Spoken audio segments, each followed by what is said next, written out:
क्या कुछ सैनी जी, भारतीय जनता पार्टी के क्षेत्रीय अध्यक्ष श्री सत्येंद्र सिसोदिया जी, जिलाध्यक्ष वेदपाल उपाध्याय जी, माननीय विधायक श्री योगेश धामा जी,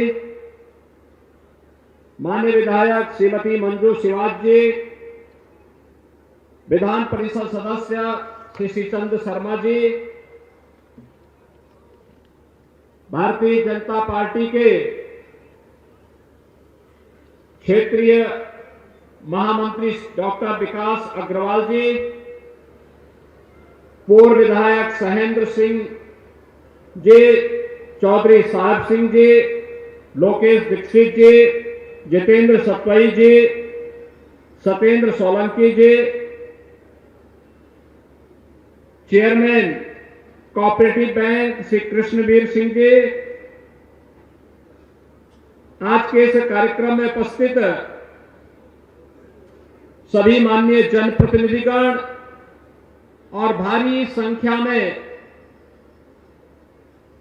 बागपत जनपद के सभी विधानसभा क्षेत्रों से उपस्थित मेरे उपस्थित भाइयों और बहनों, अभी शारदीय नवरात्रि और विजयादशमी का पावन आयोजन संपन्न हुआ है। बागपत विकास की एक नई ऊंचाई को छूने के लिए उतावला दिखाई दे रहा है और आज सबकी उपस्थिति और उत्साह इस बात का प्रमाण है। इस अवसर पर मैं आप सबका हृदय से अभिनंदन करता हूं, स्वागत करता हूं। मैं किसानों के मसीहा पूर्व प्रधानमंत्री चौधरी चरण सिंह जी की स्मृतियों को भी नमन करता हूं। भाइयों बहनों, चौधरी साहब ने हमेशा इस बात को ध्यान दिया कि विकास, भारत के विकास की आधारशिला भारत के गांव है और भारत के विकास की धुरी गांव के विकास से प्रारंभ होती है। और याद करिए, जब 2014 में प्रधानमंत्री मोदी जी ने प्रधानमंत्री पद की शपथ ली तो उन्होंने भी यही कहा था, विकास का आधार व्यक्ति, जाति, मत और मजहब नहीं बनेगा, विकास की धुरी गांव, गरीब, किसान, नौजवान, महिलाएं, युवा और समाज के प्रत्येक वंचित गरीब तबके का व्यक्ति बनेगा। और आज उसके अनुसार विकास की योजनाओं को प्रभावी ढंग से लागू करने का कार्य किया जा रहा है।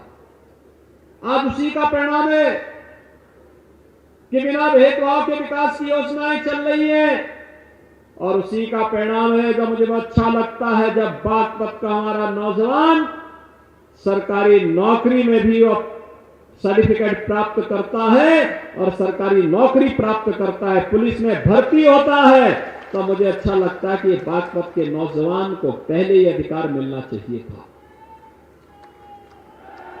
मुझे याद है जब मैंने उत्तर प्रदेश में 17 में मुख्यमंत्री पद की शपथ लेने के बाद चार्ज लिया था, तो भाइयों बहनों, एक भर्ती हमारी ऐसी हुई थी जिसमें एक ही गांव के, बागपत के एक ही गांव के 27 नौजवान भर्ती हुए थे। 27 नौजवान। मैंने तो पूछा था कि क्या इससे पहले भी बागपत के नौजवान भर्ती होते थे, तो मुझे बताया गया साहब 20-25 सालों में तो यहां के नौजवानों को जगह ही नहीं मिलती थी, भेदभाव का शिकार हो जाता था। और आज भाइयों बहनों, मैं आप सबको आश्वस्त करने के लिए आया हूं, ये नए भारत का नया उत्तर प्रदेश है। भेदभाव किसी के साथ नहीं होगा, विकास की योजनाएं भी प्रभावी ढंग से लागू होंगी और अराजकता और गुंडागिर्दी फैलाने की छूट भी किसी को नहीं होगी। हर बहन की रक्षा होगी। याद करिए, बागपत तो भगवान राम ने जो 5 गांव मांगे, भगवान कृष्ण ने जो 5 गांव मांगे थे, उनमें से बागपत एक था। और ये 5 गांव द्रौपदी के चीरहरण की रक्षा करने के फलस्वरूप मांगे जा रहे थे कि भाई देखो, अगर महाभारत को बचाना है, महायुद्ध को बचाना है, उसकी पृष्ठभूमि तो द्रौपदी की चीरहरण से ही पड़ गई थी। वो तो होना ही था, तो भगवान भी जानते थे। लेकिन दुर्बुद्ध दुर्योधन मानने को तैयारी नहीं था। वो तो ये चाहता था कि 1 इंच जमीन नहीं दूंगा। और अंत में क्या हो गया? सब कुछ समाप्त हो गया। आप तो उस विरासत के प्रतीक हैं जिन्होंने इतिहास को देखा भी है और इतिहास को बनाया भी है। भारत के इतिहास को बनाने वाले लोग हैं आप। इतिहास महाभारत काल से चला आ रहा इतिहास है, आजादी की लड़ाई का इतिहास है, किसानों की लड़ाई को आगे बढ़ाने वाला इतिहास भी है।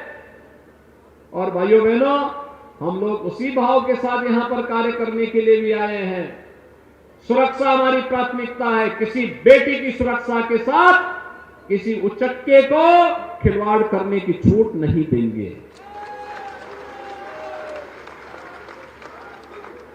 किसी बहन की इज्जत के साथ खिलवाड़ करने की छूट नहीं देंगे। और जो भी खिलवाड़ करेगा उसकी कीमत चुकाएगा।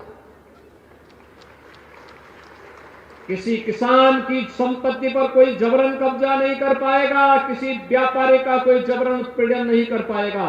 जो करेगा उसकी कीमत ब्याज सहित उसको चुकानी पड़ेगी। किसी नौजवान के जीवन के साथ खिलवाड़ करने की छूट भी किसी को नहीं होगी। जो करेगा तो जीवन भर पछताएगा भी, क्योंकि ये युवा ऊर्जा से भरपूर है, प्रतिभा संपन्न है। इसकी ऊर्जा और इसकी प्रतिभा का लाभ हमें प्रदेश और देश के विकास में लेना है। इसलिए उस युवा को अवसर मिलने चाहिए। और उसी अवसर के लिए रमाला चीनी मिल, जो चौधरी चरण सिंह जी की चीनी मिल, उनकी कर्मभूमि की चीनी मिल थी, कभी नहीं किसी ने ध्यान दिया।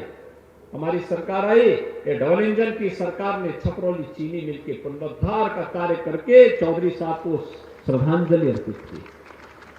और भाइयों बहनों, मैं आज आप सबको यही आश्वस्त करने के लिए आया हूं। बागपत की चीनी मिल के लिए भी सतपाल सिंह जी ने भी कहा है। इससे पहले भी हमारे सामने उन्होंने कई बार प्रस्ताव रखा है। हमने कहा हम एक एक करके सभी को लेने जा रहे हैं। चीनी मिल के उतना एक्सपेंशन करेंगे। गन्ना की उपलब्धता, और मैं आज देख रहा था क्या शानदार गन्ना है। और भाइयों बहनों, याद रखना, जब हम 2017 में आए थे तब 2010 से गन्ना मूल्य का भुगतान नहीं हुआ था। आज तो हम हर साल गन्ना मूल्य का भुगतान करा रहे हैं। दबाव बनाया जा रहा है। कोरोना काल खंड में भी देश और दुनिया की चीनी मिलें बंद हो गई। हमने चीनी मिलें तब भी चलाई कि हमारा अन्नदाता किसान परेशान न होने पाए। और मैं यही आश्वस्त करने के लिए आया हूं, गन्ना मूल्य का हर हाल में भुगतान होगा, अन्यथा आरसी कटने की तैयारी हम लोगों ने उन लोगों की कर दी है जो लोग गन्ना मूल्य का भुगतान, फिर हम लोग स्वयं ही सारी चीनी जब्त करके उस चीनी मिलों को बेच करके उन चीनी गन्ना जितना भी चीनी होगी उसको बेच करके गन्ना मूल्य का भुगतान हर हाल में करवाएंगे। हर हाल में कराने की व्यवस्था कर रखी है, पूरी व्यवस्था। चिंतित होने की आवश्यकता नहीं है। डबल इंजन की सरकार अन्नदाता किसानों के साथ में है। और बागपत चीनी मिल के लिए भी हम लोगों ने अपनी कार्य, योगेश दामा ने भी मुझे प्रस्ताव दिया था। और भाइयों बहनों, आज यही कहने के लिए मैं आज आपके पास आया हूं, हमें विकास के लिए कार्य करना है। आज आप देखिए ना, पहले कोई सोचता था यहां हाईवे बनेगा, Delhi Baroda Dehradun greenfield express highway बन रहा है। एकदम 2 घंटे के अंदर इस दूरी को तय कर देंगे। यह विकास लाएगा, डेवलपमेंट, रोजगार सृजित करेगा, नौजवानों के प्लान को रोकेगा, घर पे ही लोगों को कार्य मिलेगा। यहां की जमीन के दाम आसमान छूते हुए दिखाई देंगे। दिल्ली से बागपत होते हुए सहारनपुर वाला मार्ग विवाद था, वर्षों से विवाद था, कोर्ट में मामला चल रहा था। हमने कहा न्यायालय का मामला जब आएगा तब आएगा, पहले काम करो, सड़क बना दो, बाकी पैसा जो होगा देखा जाएगा, भुगतान करेंगे। लेकिन पब्लिक को क्यों हम परेशान होने दें? ये सरकार और कॉन्ट्रैक्टर जूझेगा, न्यायालय जिसके पक्ष में फैसला देगा, हमारे पक्ष में देगा तो हम पैसा ले लेंगे, और अगर कॉन्ट्रैक्टर के पक्ष में देगा भुगतान करेंगे, देखेंगे। लेकिन पब्लिक को परेशान नहीं होना चाहिए। और भाइयों बहनों, इसीलिए मैं आज आया हूं यहां पे। बागपत का नौजवान जब ऊर्जावान है, आप सोचिए सतपाल सिंह अगर पढ़े लिखे नहीं होते तो क्या एक पुलिस कमिश्नर हो पाए होते क्या? लेकिन आज भी उन्होंने पुलिस की भाषा बोलनी बंद नहीं की है। आज सांसद हैं, सांसद के रूप में अच्छा काम कर रहे हैं, विकास के लिए जूझते हैं। लेकिन यहां पे आपके पूर्वजों ने कॉलेज बनाया, तो कॉलेज के माध्यम से यहां के नौजवान पढ़ लिख गए, विकास कर रहे हैं, अच्छी सोच के साथ दुनिया को देखा है, तो वो विकास यहां भी आना चाहिए। और विकास की इस योजना को आगे बढ़ाने के लिए मैंने इसीलिए कहा है कि जनता वैदिक कॉलेज, अगर जमीन के मानक पूरे हैं और प्रबंधन तैयार है, वे प्रस्ताव दे दें, सरकार को सौंप देंगे तो सरकार इसी को एक विश्वविद्यालय बना देगी। भाइयों बहनों, ये विश्वविद्यालय अगर बन जाएगा, नए विषय आ जाएंगे, सारे विषय जो चल रहे हैं इसको तो हम ऐसे ही चला देंगे, ऐसे चलेगा। साथ साथ नई चीजों को भी समावेश कर देंगे बागपत के लिए, आसपास के जनपदों के लिए। अब उत्तर प्रदेश, पहले चरण में हम लोग जब आए थे, हमारे पास 6 कमिश्नरी ऐसी थी जिसमें एक भी विश्वविद्यालय नहीं था। भाइयों बहनों, आज के दिन पे सभी कमिश्नरी के लिए हमने एक एक विश्वविद्यालय खोल दिया है, हर कमिश्नरी में एक विश्वविद्यालय। और अब हम लोग चल रहे हैं जैसे 1 डिस्ट्रिक्ट 1 मेडिकल कॉलेज, बागपत के मेडिकल कॉलेज के शिलान्यास के लिए हम बहुत शीघ्र आने वाले हैं। आज तो चूंकि बड़ौद में कार्यक्रम था, तो आज इसलिए बड़ौद में कार्यक्रम कर रहे हैं, तो बागपत के लिए भी तो कुछ चाहिए था, तो बागपत में भी आएंगे भाइयों बहनों, करेंगे। तो बागपत में, बड़ौद में विश्वविद्यालय होना बहुत आवश्यक है, यहां का प्रमुख कस्बा है। विकास के नए आयाम खोलेगा, आधुनिक विषयों को पढ़ने का अवसर मिलेगा, नौजवानों को और जगह नहीं जाना पड़ेगा, हमारा युवा यहीं पे अच्छी शिक्षा लेगा। और इसी को लेके आपने देखा होगा, अभी हमने बेटियों को टैबलेट दिए हैं, स्मार्टफोन दिए हैं, ऑनलाइन एजुकेशन के लिए, किसी भी प्रकार की कोचिंग की तैयारी करने के लिए, डिजिटल लाइब्रेरी के साथ जुड़ने के लिए, प्रतियोगी परीक्षाओं की तैयारी करने के लिए ये टैबलेट स्मार्टफोन उनके लिए सहायक के रूप में काम करेगा। सारा प्रोग्राम उसके साथ जोड़ करके उन्हें उपलब्ध करा दिया गया है। अभ्युदय कोचिंग चलाई जा रही है। हमारा नौजवान कोचिंग के लिए उसको कहीं देश और दुनिया में नहीं भटकना पड़े, ऑनलाइन एजुकेशन के माध्यम से उसको ये सारी सुविधाएं उपलब्ध हो सकती है। और उसको ये उपलब्ध करवाने के लिए आज प्रदेश में हम 2 करोड़ युवाओं को टैबलेट और स्मार्टफोन देने का कार्य कर रहे हैं। 2 करोड़ युवाओं को, भाइयों बहनों, ये 2 करोड़ लोग, ये 2 करोड़ युवा तकनीकी दृष्टि से सक्षम हो जाएगा। और तकनीकी दृष्टि से जब सक्षम होगा तो भाइयों बहनों, इसका लाभ देश को मिलेगा, समाज प्रगति के पथ पर अग्रसर होगा, विकास की प्रक्रिया के साथ तेजी के साथ आगे बढ़ने की तैयारी होगी। और उसीलिए हम चाहते हैं कि जनता वैदिक कॉलेज जमीन की, भूमि की सभी मानकों को अगर पूरा करता है, प्रबंधन प्रस्ताव बना करके हमें उपलब्ध करवा दें, और प्रदेश सरकार बाकी पैसा लगाएगा और विश्वविद्यालय का एक भव्य रूप आपको पहले साल में उपलब्ध हो जाएगा। कोई नया करना ही नहीं है जी, सब कुछ औपचारिकताएं आपके पूर्वजों ने पहले से करके रखी हुई है। बस थोड़ा सा आगे बढ़ करके प्रयास करना होगा, एक नयापन आएगा, नई चीजें देखने को मिलेंगी। हमें विकास की सोच के साथ आगे बढ़ना ही पड़ेगा। और भाइयों बहनों, विकास की उसी सोच को आगे बढ़ाने के लिए आज मैं यहां पर आया हूं। मुझे बहुत अच्छा लगा कि बागपत में आज विकास के बारे में लोगों के मन में एक जागरूकता पैदा हुई है। लोग तेजी के साथ आगे बढ़ना चाहते हैं, दुनिया की तरह आगे बढ़ना चाहते हैं। अब हम केवल अपने गांव, अपने घर तक सीमित नहीं रहेंगे, बल्कि दुनिया को लाके यहां बताएंगे खेती बाड़ी सीखनी है तो आइए बागपत में आइए, यहां का गन्ना जाकर के देखिए, थोड़ा दुनिया देखेगी यहां के किसानों के चमत्कार को। यहां का किसान, अन्नदाता किसान भी तो सम्मानित होना चाहिए, उसके पुरुषार्थ और उसके परिश्रम को भी तो सम्मान मिलना चाहिए, यहां की कारीगरी को भी तो सम्मान मिलना चाहिए, यहां के शूटर को भी तो वैश्विक मान्यता मिलनी चाहिए, यहां के अन्य खेलों की विभिन्न प्रतिस्पर्धाओं में आगे आने वाले युवाओं के लिए भी। आपने देखा होगा एशियन गेम्स में जिस बेटी ने गोल्ड मेडल जीता है, उसने वहां घोषणा की थी कि मैं इसलिए दौड़ी हूं, गोल्ड मेडल इसलिए लाई हूं, उत्तर प्रदेश में मैं डिप्टी एसपी बन जाऊंगी। और हमने कहा चिंता मत करो बेटी, जब हम लोग हैं तो डिप्टी एसपी जरूर बन जाएगी। भाइयों बहनों, आखिर इन बेटियों को भी तो आगे बढ़ने का अवसर मिलना चाहिए।